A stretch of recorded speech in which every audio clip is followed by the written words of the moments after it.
O acesso à justiça é um pilar fundamental para uma sociedade livre, onde haja o predomínio do império da lei e não o império dos homens com seus privilégios. Vamos conversar sobre os desafios para nos aproximarmos do império da lei por meio de uma democratização do acesso à justiça, com um convidado mais que especial, meu amigo Irapuan Santana, que além de consultor jurídico e advogado do Livres, é também conselheiro da Educafro, procurador no município de Mauá, advogado super bem sucedido, colunista do O Globo e nosso convidado especial de hoje. Eu sou Mano Ferreira e esse é o Livres Entrevista.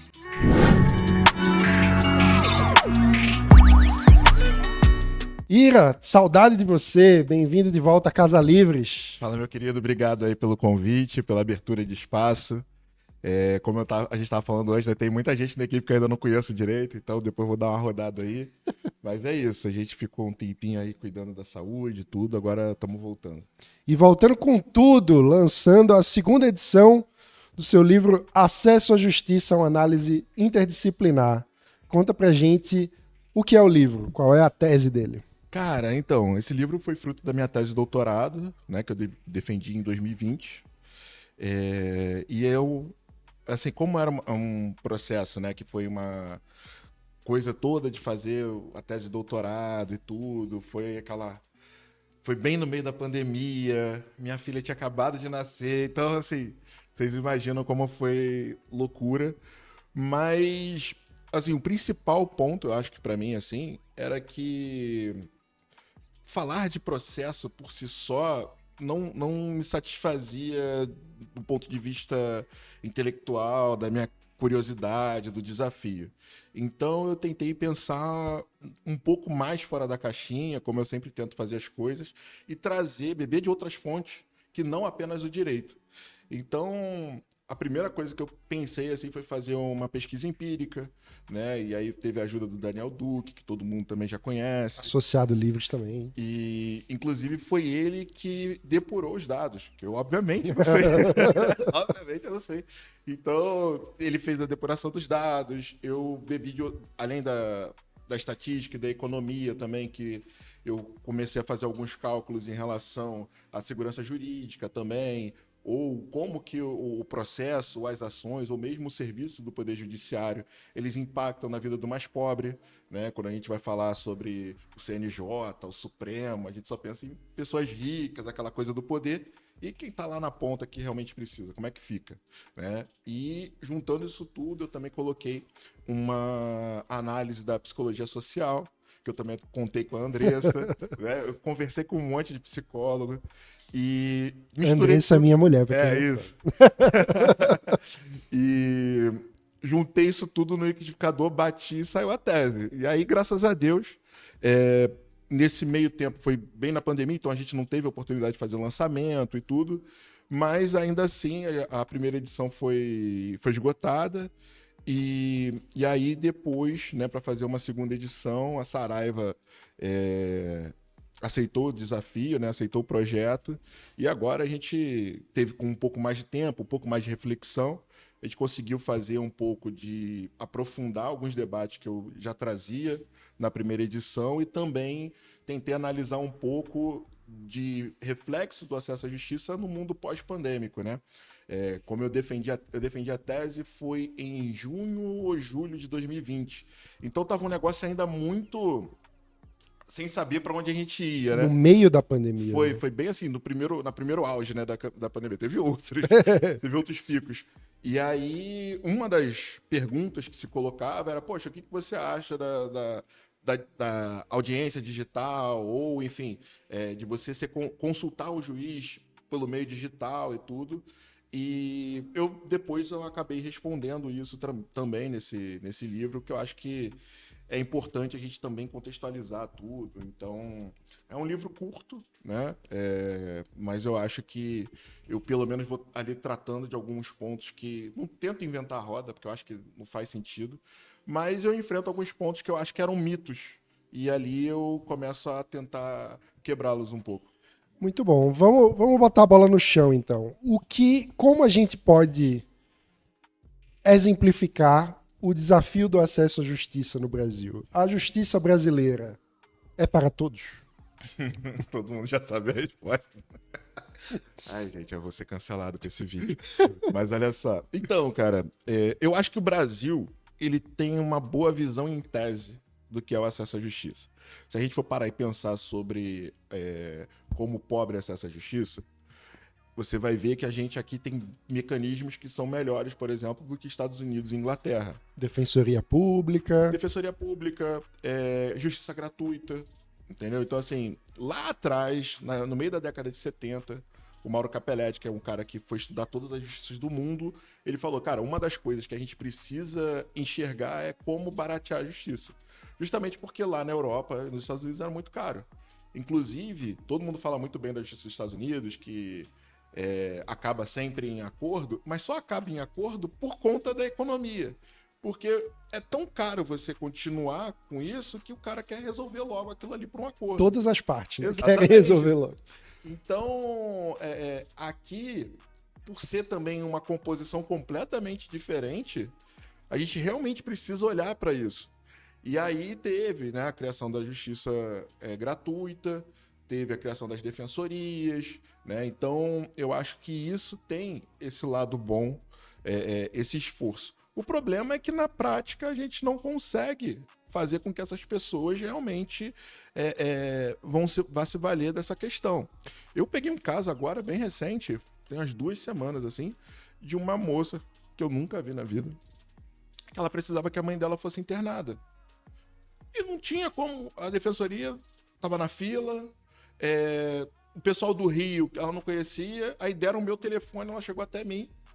Aí que eu fui, entendeu? Então, assim, é um negócio que o sistema tá lá em tese, mas na prática a gente peca bastante.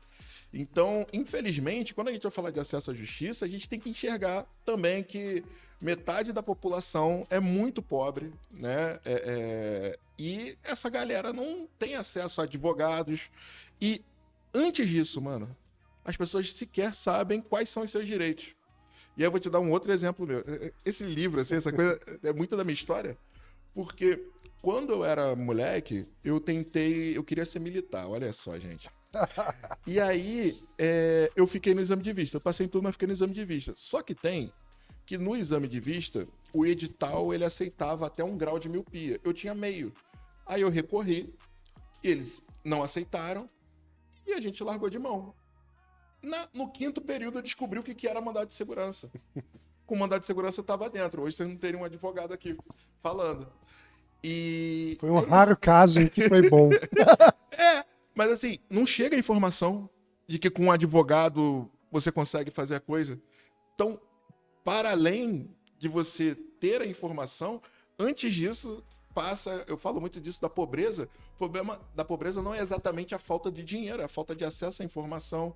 E aí, depois, continua rodando. E a gente está falando do direito, né, cara? O direito tem uma linguagem excludente.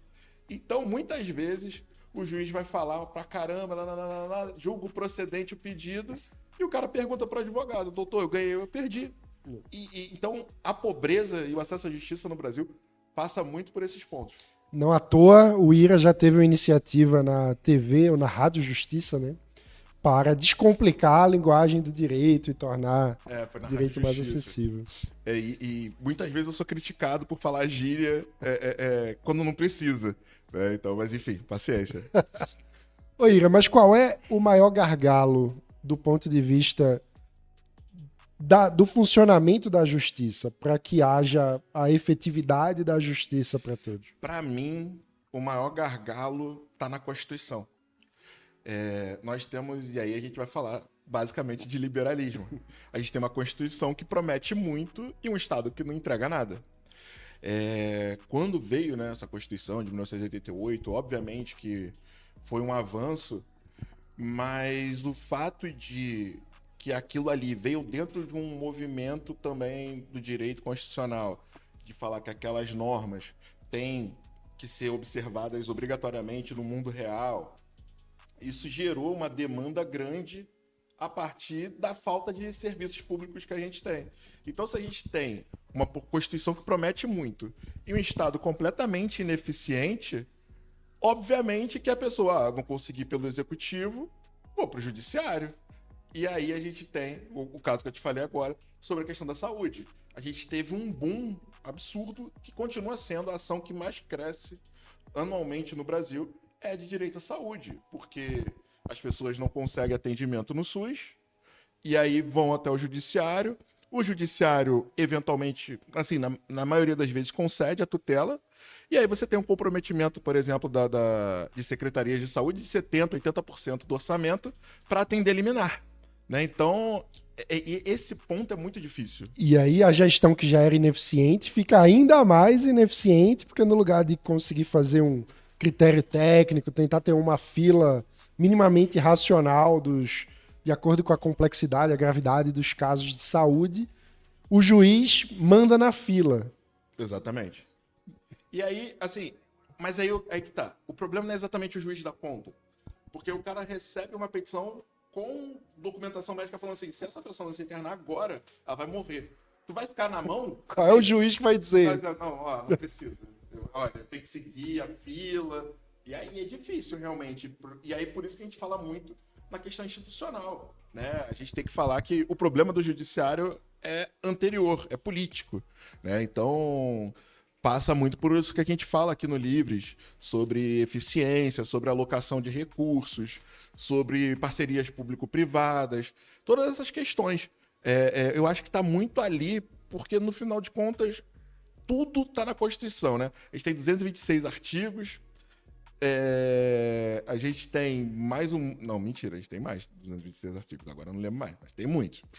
Não, são 250, desculpa, gente. 250 artigos, mais o ADCT. E, cara, tudo tá lá. O que é isso? Você falou grego aí. ADCT são os atos de disposições transitórias. E aí, constitucionais transitórias. Então, é um período ali, são normas que vão falar assim, olha, por enquanto vai rolando aqui, uma questão que está nos atos na ADCT é o auxílio... Não, é licença paternidade, que fala que está nos direitos sociais, que precisa ter licença paternidade, enquanto não tiver lei, vai ser de 5 dias. E tá lá isso, né?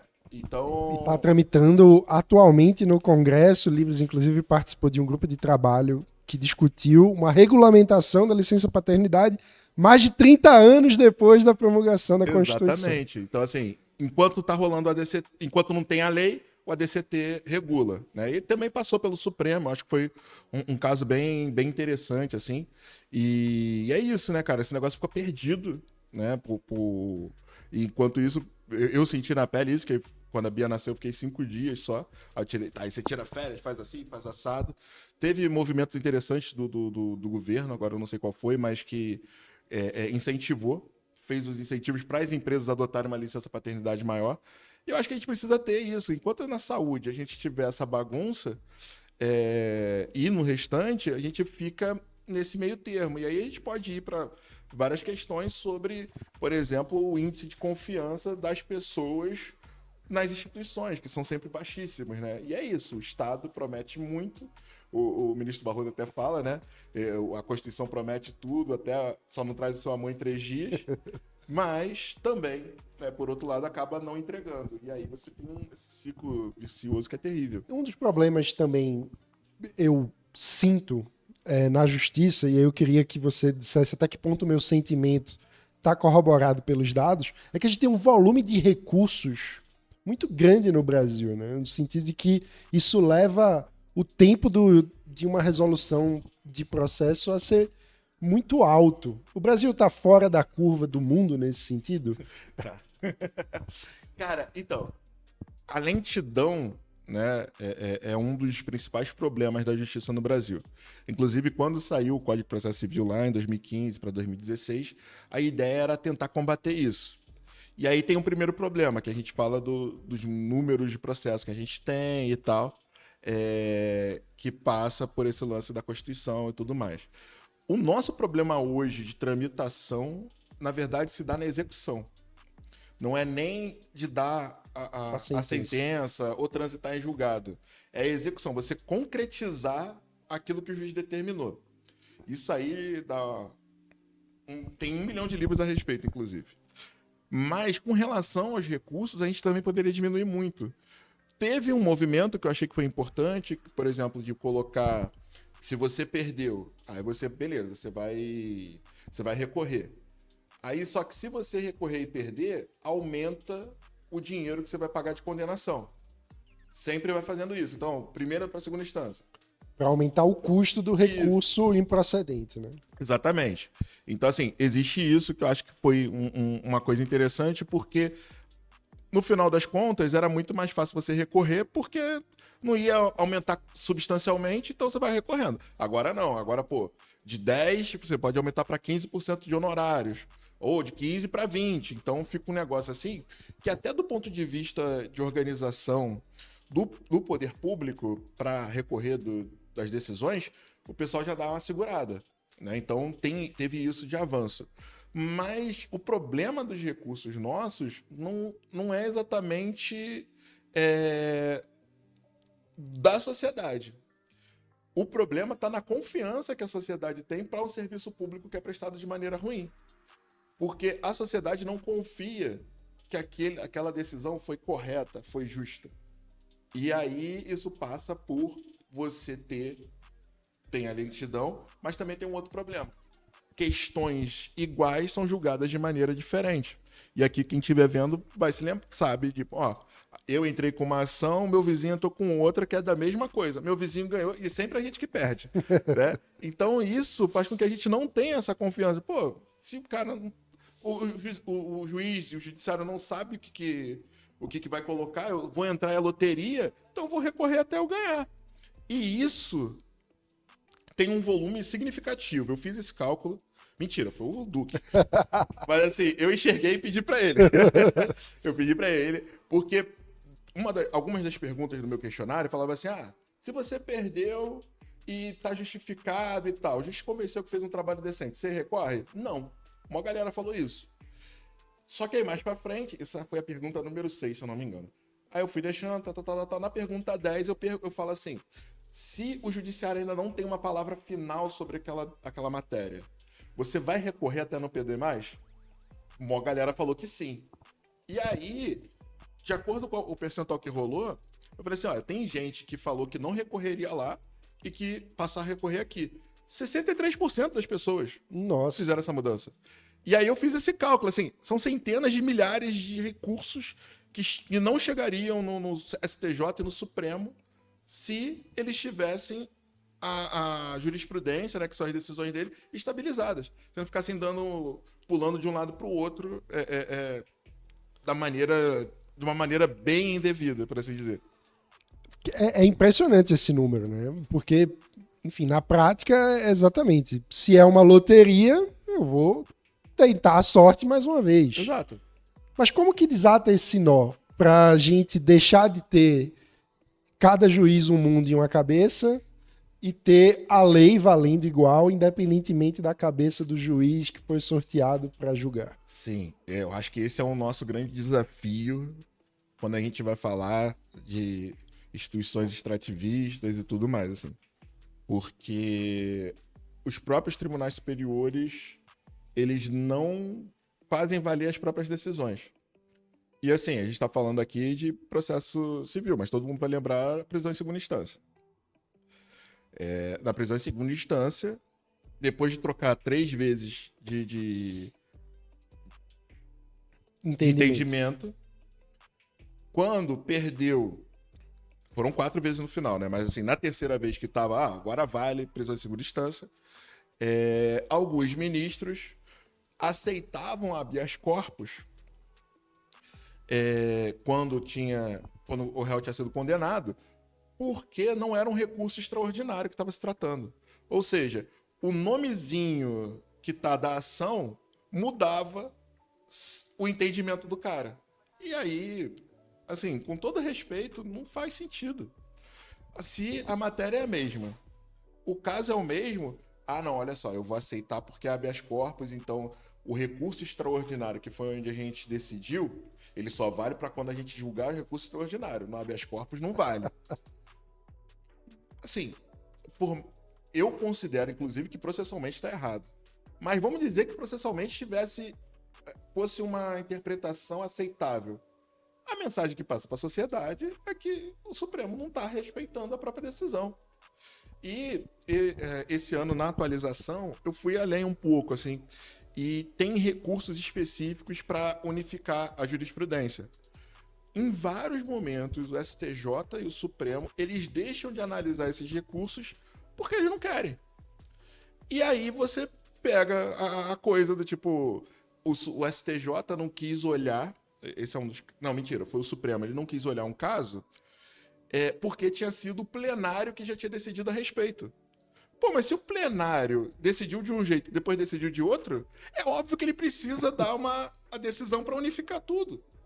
E aí não, olha, como foi o plenário que decidiu, a gente não vai analisar. Faz de conta, então, que não existe. Aí nem analisa a matéria. No STJ, foi uma turma, depois a mesma turma decidiu de uma maneira diferente, e aí eles não deferiram a análise do mérito porque não tinha mudado a composição da turma.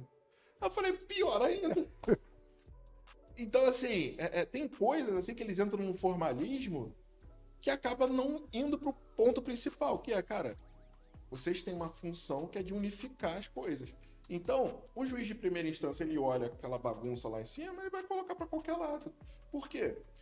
No final das contas, o que acontece? Você tem um julgamento, você tem aquele seu entendimento, aí você joga na pesquisa de jurisprudência o precedente que você quer, porque tem para os dois lados. E aí você tem isso. Tem outras coisas, eu acho que tem reformas que são importantes, que estão acontecendo no judiciário. Esse tipo de atitude que tu tá descrevendo, que é do próprio plenário do Supremo, como se resolve isso? Depender da boa vontade dos ministros, a sociedade fazer uma oração, tem algo que o Congresso possa fazer para aumentar o enforcement, né? Para que eles tomem uma decisão pacificada. Como lidar com isso? Olha, eu já pensei um pouco sobre isso, assim, tanto para juiz e desembargador quanto para o Supremo. O Supremo ele passou por uma reforma na presidência da ministra Rosa Weber que eu achei muito interessante. Por exemplo, pedido de vista. Que a gente sabe que tinha as vistas obstativas, que o cara pegava e passava 2, 3 anos com aquele processo ali debaixo do braço. Senta no processo e fica lá. Deixa quieto. E aí, teve a reforma para falar assim, olha, você pode até pedir a vista, mas se você não entregar nas 2 sessões seguintes, o julgamento vai continuar independentemente de você. Porque no regimento interno já existia essa questão, que era, olha, você tem que entregar depois de 2 julgamentos. Só que não tem não tem um incentivo, que é, olha, se você não entregar, vai acontecer algo com você. Porque aí você tem uma regra sem o tal do enforcement. Sem você falar, olha, se você descumprir, vai ter uma consequência jurídica. Eu acho que do ponto de vista... eu acho que poderia sim haver uma reforma no Supremo com relação a essas questões. Porque se o ministro não quiser, não acontece nada. Qual é o problema disso? É que o único órgão, em tese, que poderia fazer alguma coisa a respeito é o Senado. O Senado também não vai entrar em bola dividida com o Supremo. E aí a gente volta para as instituições extrativistas do Brasil, entendeu? Porque é isso. Eu acho, por exemplo, quando a gente está falando de juiz de primeira instância que faz besteira, ou desembargador, infelizmente tem a coisa lá do aposentadoria, aquela coisa toda. A maior punição é ficar em casa de perna pro ar com o mesmo salário. Aí assim, mas não precisa ter só isso, sabe? Pode ter um negócio anterior que não vai mexer nesse... Assim, a gente tá falando aqui de mundo real, né? O ideal era que fosse removido isso. Mas, não vai dar pra mexer nisso. Então vamos tentar um negocinho menor, sabe? Mas não mexe. E aí entra o outro problema. A gente está falando, por exemplo, em mandato dos ministros do Supremo, em outras formas de nomeação. Isso tudo eu acho que está dentro do jogo. O que não está dentro do jogo, para mim, foi uma tentativa, né, que estava se falando antes, de aumentar o número dos ministros, enfim. tanto para um lado quanto para o outro. Acho que não faz sentido. Mas essas reformas pontuais, essas coisas de, pô, ó, independente, se você vai ficar com a vista, beleza, a gente vai continuar aqui.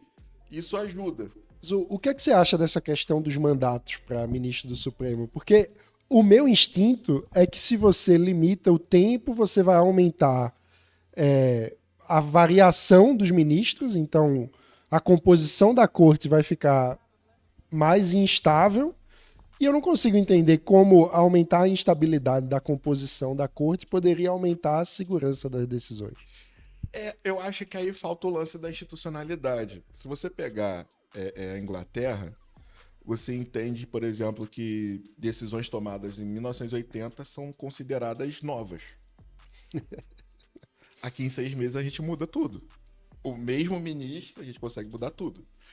Então eu acho que falta esse caráter, porque, eu entrei agora, então eu vou mudar. Não é assim, pô. Sabe? O cara entrou, mas a corte ainda é a mesma. Então você tem que ir seguindo, a não ser que tenha uma mudança muito grande na sociedade e tudo mais. Aí você pode ir adaptando, mas assim, eu entrei agora, eu entendo diferente e dane-se o que foi decidido no ano passado. Isso não é razoável em nenhum país do mundo, sabe? Então, assim, eu acho que antes de pensar em mandato, tem que pensar nessa coisa da institucionalidade e tudo, mas aí volta para aquela coisa. Quem podia fazer alguma coisa era o Senado, mas o Senado não vai poder fazer nada, porque tá todo mundo também enrolado. Mas o que é o alguma coisa que o Senado poderia fazer? Cara, eles podem forçar algumas coisas. Por exemplo, quando teve um caso que eu achei muito interessante isso, que é o tal do diálogo institucional, que na verdade é porradaria. Quando, se eu não me engano... lembrei. Foi o seguinte, teve um julgamento do Supremo, acho que foi 2015 ou 2016, que se julgou se o sucessor, se o presidente da Câmara e do Senado poderiam ter processos tramitando criminalmente contra eles. Por quê? Porque eventualmente eles seriam sucessores ali na presidência e o presidente não pode ter. Aí, beleza. Tiraram o Cunha por conta disso. Na época era o Renan. O Renan recebeu e ignorou. Então, assim, e o Supremo não foi pra cima. Foram pra cima do Cunha, mas não foram pra cima do Renan nem do Senado. O Senado, a banda toca Renan diferente. Que a gente tá falando é o Renan Calheiros. Assim, a banda toca diferente no Senado. Quando teve o julgamento do Aécio, o Senado só foi até a página 5 ali. Então, assim, vai prender, não sei o que. Eu falei, não. Vamos ter umas medidas aqui antecipadas, cautelares, mas assim, dessa linha aqui, vocês não passam. Então, assim, quando eles querem, um dá o susto, o outro dá o susto de lá, aquela coisinha. Mas eu acho que é possível fazer esse diálogo. Seria possível se a gente tivesse pessoas dispostas para essa questão. Porque no final de contas, o que a gente está falando agora é de poder. A gente está falando que não tem ninguém para tirar para flexibilizar determinados poderes. A gente está falando de absolutismo aqui. Né? A gente está falando de falta de distribuição do poder de peso político. E de contrapeso. Exato. E aí, se um poder está sendo maior do que o outro, os outros têm que se ajustar. E aí falta isso. Eu acho que falta, por exemplo, prever uma multa. Fez besteira. Tira do bolso. Já tira direto do salário. Sabe? Tipo, isso aqui já desconta em folha. Entendeu? Vai fazendo. Assim, sei lá, vai pensando em coisas. Eu acho que é possível você mexer nisso, assim. E aí, obviamente, via legislativo e tal. Aí eles caem na porrada lá para ver se passa ou se não passa. Mas é possível a gente fazer reformas que não vão enfraquecer o Supremo, que não vai ser do tipo golpista, antidemocrático, qualquer outra coisa assim, e que seja, na verdade, a favor da eficiência, de você realmente diluir as coisas. Eu acho que é possível a gente conseguir pensar em formas de fazer isso. O problema é que a gente não tem pessoas dispostas a levantar essa bola. Mas passar uma lei de caráter nacional ou uma emenda constitucional para poder fazer valer algumas questões para limitar as coisas que estão fora realmente do dia a dia do Supremo, ou da STJ, enfim, do Judiciário em geral, não, plenamente possível, pô. Muito bom. Irapuan Santana, muito obrigado por essa conversa aqui no Livros e Entrevista. Eu que agradeço, cara. A gente passou aí um bocado de perrengue para fazer esse livrinho aqui. Aí, graças a Deus, tá bonito, tá com a capinha roxa, tá um negocinho legal. O roxo do Livres. Olha aí. Quem deseja ler, como é que adquire? Cara, então, tá em muitos lugares. A gente tá no próprio site da Saraiva, né? Da Saraiva Jur. Tem na Amazon também. Se jogar no Google, aparece em vários lugares, assim. E quem quiser trocar ideia comigo a respeito também, eu já tem algumas coisas que eu trato aqui no livro que eu já falei a respeito, principalmente na parte de economia, no Globo. Só uma curiosidade aqui antes da gente fechar. Por exemplo, essa coisa de insegurança jurídica, mano, já foi quantificado quanto que o Brasil perde por ano. 220 bilhões de reais. Caramba. 220 bilhões de reais que as empresas perdem por ano. 220 bilhões é muita coisa. Com insegurança jurídica. E aí é o binômio, né? De você ter uma loteria no judiciário e uma falta de organização normativa. E eu trago também no livro um exemplo de positivo, que foi o Marco do Saneamento, capitaneado pelo Livres. Né? Então, assim, tem essas coisas que eu acho que dá para se mexer e ajustar. Né? Então, eu trago esses alertas no livro, mas eu também tento buscar algumas soluções que foram já colocadas, enfim. E eu acho que tá numa linguagem acessível também. E, pô, se achar que não entendeu, pode falar comigo, pode reclamar. A gente tá sempre aí tentando melhorar e ajustar as coisas. Muito bom. E acompanhe as redes do Livres e do Ira, que em breve tem lançamento aí em várias cidades. Tem que fazer o Ira Tour, né, cara? Muito bom. É isso aí. Se você gostou dessa conversa, não se esqueça de deixar o seu like, se inscrever no canal ou na plataforma de áudio que você estiver ouvindo, compartilhar com seus amigos e também se tornar um associado do Livres lá no nosso site em eusolivres.org/participe. Muito obrigado e até a próxima.